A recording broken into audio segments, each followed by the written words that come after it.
Hi, my name is Melissa Hood, and welcome to Tame Your Braino. I'm here to change the world one mind at a time. I'm a firm believer that anything in life is overcomable, and I mean anything.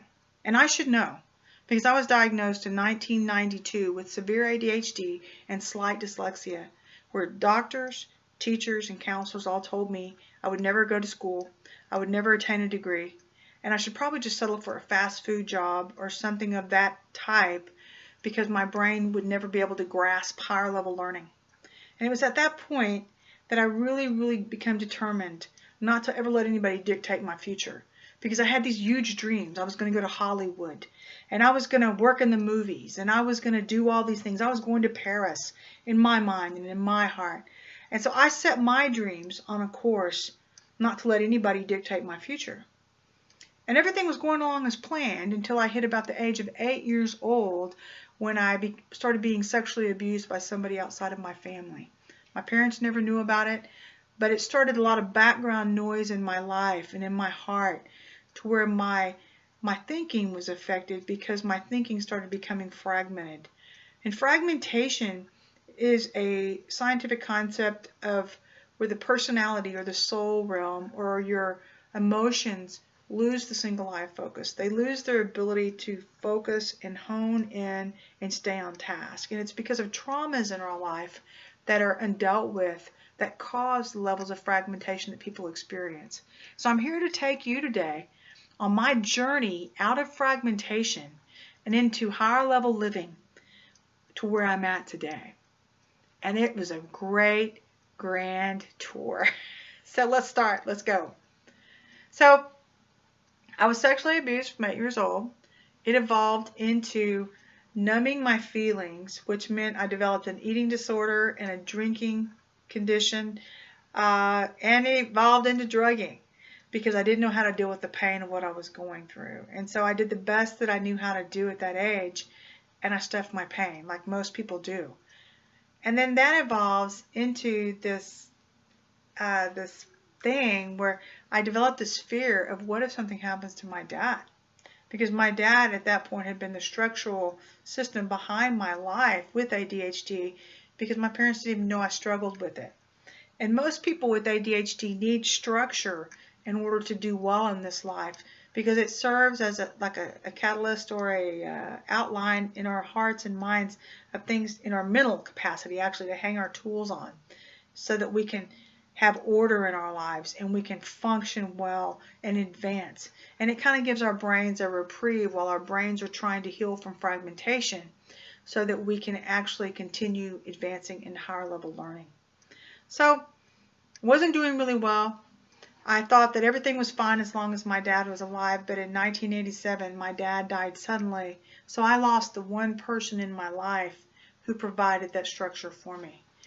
And I actually went on for about a year until I started losing the ability, or not the ability, the will to live basically, because I sometimes I think that we surround our worlds with a normal, and when our normal is shattered, it throws our whole world out of order. And so I really had to start learning to create my own order again. And basically after a heavenly experience in 1988, a year after my dad died, was when I was allowed to walk in heaven. But I never had any idea how that experience would impact and send me back or let me come back into the earth realm with keys to overcoming a condition that had plagued my life for years. And so I came back. I went to bed one night and I laid in my bed at 11 o'clock. I have this, I don't even know how to experience it. It wasn't a dream. It was just this phenomenon where I walked through this light and I walked into this place, and it was a grassy knoll with a big tree and these beautiful round rocks and diamondy mortar in between. I see a black man hoeing in a garden. He never looks up. I look at his vegetables. They're perfectly rounded, perfectly colored, and I'm thinking, wow, where am I? Where is this place? And I remember feeling that my whole being was on overload. My whole being, my senses were fully alive. Everything about this place brought every bit of me fully alive. And then at that point, I look over to my right, and my father's standing there. And I ran over to my dad and bear hugged my dad, only to have him give me a card And having opened it up, I saw that he said he was okay. The next thing I know, I look at the black man, he's smiling at me, and within a blink of an eye, I'm back in my bed. That event went on for 8 hours that night, and I woke up at 8:30 the next morning, baffled by the fact that that had gone on the whole night. I was apparently walking in heaven the whole night. Ran in to tell my mom, shared my experience with her, which would be the start of a life journey out of ADHD. So here I am right now. At this point in my life, I'm 23 years old, and I'm thinking, what did all that mean? What does this mean for my future? All I knew is that I had a new hope inside of me. And as I started walking forward, I started realizing that as I progressed forward and attempted different things, I would be given these tools and all this insight into things about my life that I'd never had before. At that point, I had attempted college. It would be my third time to attempt college in my BA. I tried twice before and failed out. But this time, I made up my mind that I was going to finish because I really didn't have a choice. I needed a way to take care of myself. And so I attempted to go back to school after the third attempt. And I succeeded after 6 years of attempted college. And so I made it out of school, which presented a whole nother gamut of issues because I still have the background noise going on with the sexual abuse and the ways that I dealt with life and the hurts in my life and trying to get the single eye of focus back in my life. So after my college experience, I thought that was it for me. I thought, okay, now I'm going to go get a job. I'll do what normal people do when they try to succeed in life, and I'll be the best me possible, and I'll work my way to the top without realizing that without a healed mind, you have a hard time focusing on the job and you have a hard time succeeding and excelling. And so what I found is I started losing job after job after job after job after job. And I lost 40 jobs in 15 years learning about the condition of ADHD, learning about the way that I learned, learning that I had a learning style versus someone else's teaching style, seeing the patterns in the ways that I learned, watching the impulsivity and the hyperactivity and what triggered it, which the number one trigger of stress is the number one trigger of ADHD is stress. And so it triggers all the symptoms that go on in the mind while the mind and the brain are trying to heal itself. And so what my brain was trying to do was learn to maneuver into higher level learning while it was trying to heal itself. The body is just that remarkable. And it really does know how to heal itself if we can take the pressure off. And so what we do when we learn to deal with stress or the stresses of life, if you're stressed out about a relationship or about a job, if you go out and you run, it releases endorphins in the brain that helps the brain to function at really high levels. Or say if you eat clean. Eating clean really, really helps the body to release different chemicals within the body that also helps the brain and helps it to stay focused and function well. And so I had all these different things going on in my brain and in my thinking within trying to maneuver into higher level learning and into career success and into the dream that lied before me. So another 12 years goes on. I'm starting to kind of learn how to master the condition, which was learning to implement coping skills, which you have healthy coping skills and unhealthy coping skills. Healthy coping skills are like eating clean, which I mentioned, and exercising. Some people put you on medications.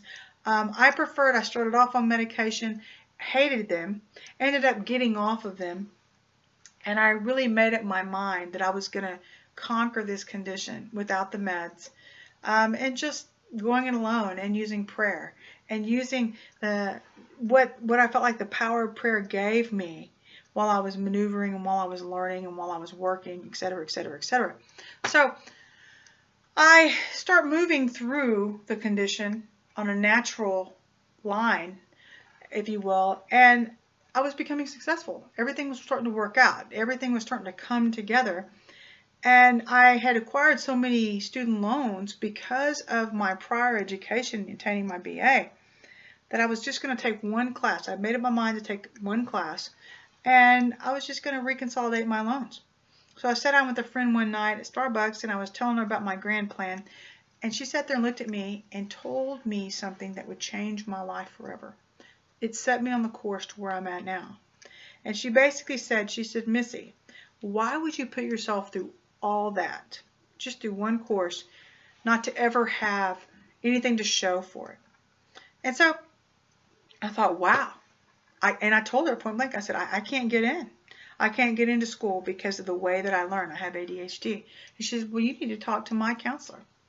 And so I did. I went and sat down and talked to her counselor, got accepted and admitted into my master's program for occupational education, which would lead me to write a master's thesis.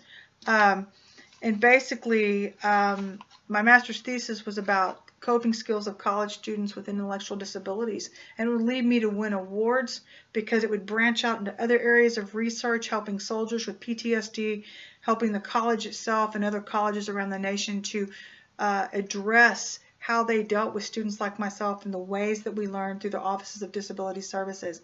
I got to conduct a staff development within Texas State's Office of Disability Services. I also went and attended conferences, a disabilities conference in Denver, and I was the only master's student speaking on a panel with 3 other PhDs, talking about what ADHD had contributed to my life and all the different facets of it and how it affects students and their ability to learn and excel, as well as how it affects high-risk students and their ability to stay in college and have a better quality of life. And so I was feeling pretty good about myself at this point, but I didn't ever think that I was feeling good about myself because for the first time in my life, I felt like something that had been so bad in my life, something that had been so detrimental, was finally coming together to help other people. And that's what my sole goal has always been to help other people and somehow to make a difference in their life and help them to move into their dreams and into their goals and to face every obstacle and every task at hand so that they would be able to move into those places that seemed unattainable before. So basically, I did the awards. I went into my orals and my writtens after I finished, I was completing my master's program, and I didn't know what I was going to do next, except the fact that I know that I had somebody try to steal my work, and so I had another professor tell me, how fast can you write a book? To which I wrote this book, which is Memoirs of an ADHD Mind. Memoirs is my journey out of fragmentation, and it talks about my little jaunt in Hollywood and about how I was a costuming designer in between, because I was also very hyperactive throughout my life. And while I was losing jobs in the office arena, I was very gifted in sewing and very gifted in design. I come from a family of artists and farmers and ranchers, with my dad being one of the farmers, but he went into the military. And so I went in and broke into film and TV, and I worked in film for about 10 years. I was a theatrical costuming designer on the side and live production for about 28 years. So I held dual careers. So when a film would end, I would just go into my office management position and work on my office management skills and try to tackle my left and right brain learning, because when you're in the creative side of your brain doesn't have to work as hard. But I was so determined that I was going to overcome, because I was always an analytical thinker and a very logical thinker, and I was just determined that I was going to go to school. And so hence I'm back in my master's program, and I enter into my orals and my writtens, and I see all these professors sitting in there, and I'm thinking, wait a minute, only 3 of them are supposed to be in here, and when there's about 6 or 7. So one of my professors met me outside, and I asked him, I said, why are all these people here? And he said, they're here, they've requested to sit on your panel. They want to hear your research, and they want to hear what you've spoken about. So I walked in there ultra intimidated, not really knowing what to expect, and I started explaining my journey out of ADHD. And they were asking me questions about whose responsibility is it to learn about the condition? Is it the college or is it the students? And I agree that it's a 50-50 responsibility, and that parents and students need to take responsibility to learn and be aware of the condition about themselves, versus the education system being aware of how these students learn so they can implement programs, say in the freshman orientation level, to help these students move out of high risk and into higher academia, higher level critical thinking skills. Fast forward, that evolves. I get a standing ovation at my orals and my writtens, and I walk out of there feeling very satisfied that I'd finally finished, and I was followed by one of my professors who then invited me into my PhD program. Why is that significant?